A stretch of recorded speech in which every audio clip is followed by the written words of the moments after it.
This is Rhett with Maserati Mods. Today we're going to be reviewing and installing a rear valance on a Maserati GranTurismo. These are for sale at MaseratiMods.com. We sell all sorts of body mods that you can make. And we're going to be installing this rear valance along with the side splitters as well. These are produced by Maxton Design out of Poland. These guys are super reputable. All their kits use ABS plastic, so it's highly impact resistant. It's really the type of material that you're going to want when rocks are bouncing off it, etc. It's going to hold up great without any breaking or chipping. And so this video is going to include a quick review of the kit as well as the installation process. So let's get started.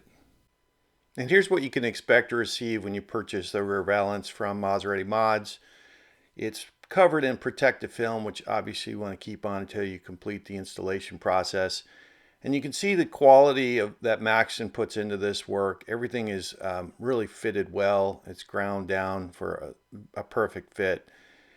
This includes the rear side splitters as well, and all the mounting hardware that you will need to complete the installation. And just fitting the rear valance diffuser. Bottle jack is a real nice way to kind of hold it up while you get everything aligned properly. I'm just eyeballing it just to make sure everything is centered before I secure it in with bolts and adhesive. Got just a clamp here as well to hold the side. It's not quite as tight as it will be once I get it all bolted in, but it gives me a pretty good sense of how it's going to fit. Factory bolts, there's 5 bolts underneath here so we need to locate where the holes are. And so what I did is kind of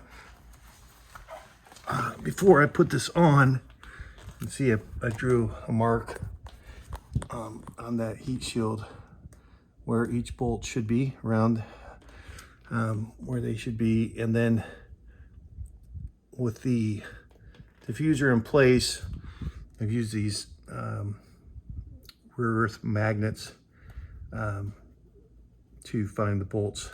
Actually loosened up all those bolts as well beforehand. I think they're T30 if I'm not mistaken.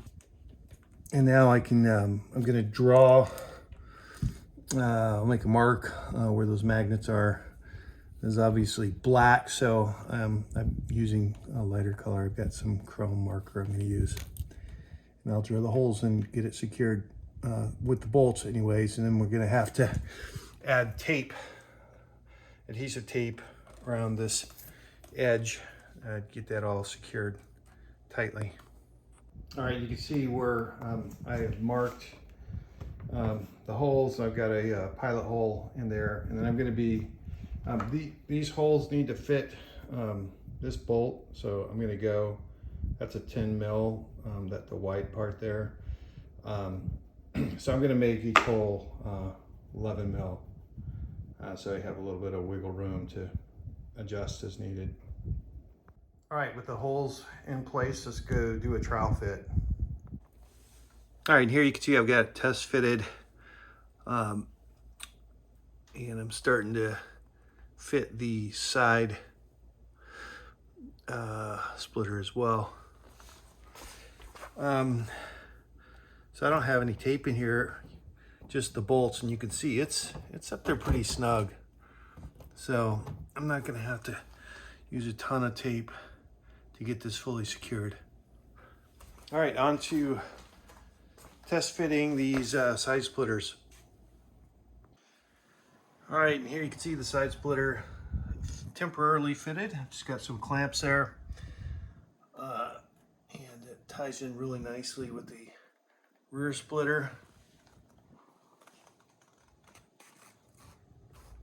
And then the kit comes with the nuts and bolts you need to secure it. So I'll do that next.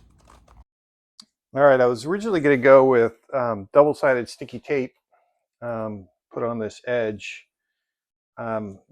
I actually did that and then tried to fit it, and there was a bit of the tape was pushing the edge out just slightly. But this is designed to meet flush with the bumper, the existing bumper, and the tape was causing it to have a little bit of a gap. So I've decided I'm going to just go with some black RTV silicone to make sure it's absolutely as flush as possible with the bumper.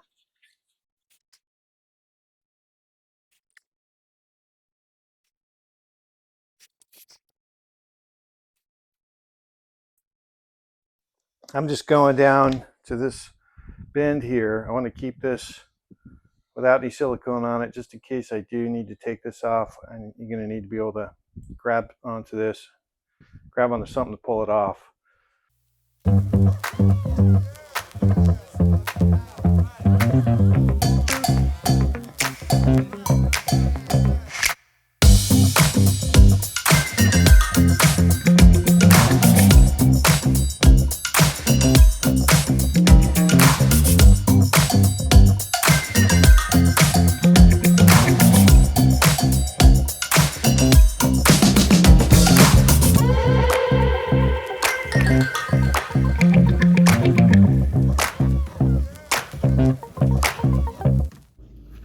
All right, got the side splitter partially installed here.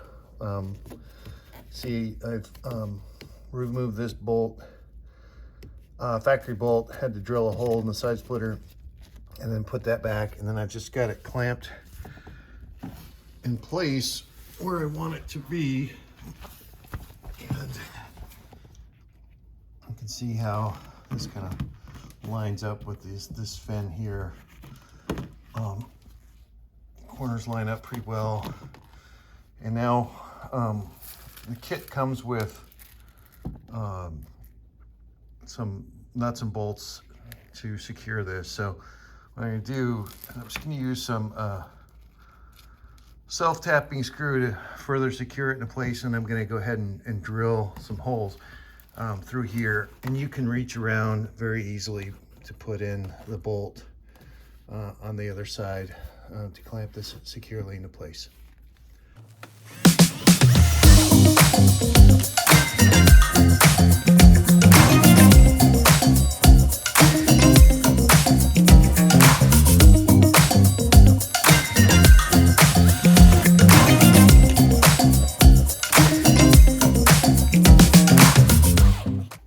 All right, and that's what it looks like when it's done.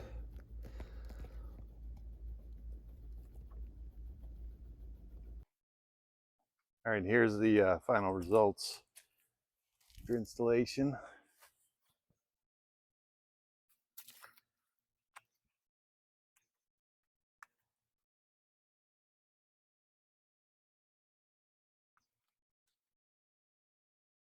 It all blends in really nicely. And that's a wrap of the rear valance or splitter installation with the side splitters as well. And yeah, pretty straightforward project. Took me about 4 to 6 hours on this. I did have some extra time for paint and that sort of thing, but generally pretty straightforward. And nice thing is you don't have to lift the car up.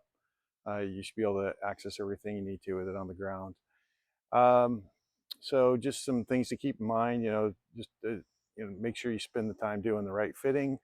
Mock it up with clamps before you start drilling holes and bolting everything into place. Let me know what you think. Leave your comments below. We do offer this kit for sale at MaseratiMods.com, so come check us out. Thanks for watching.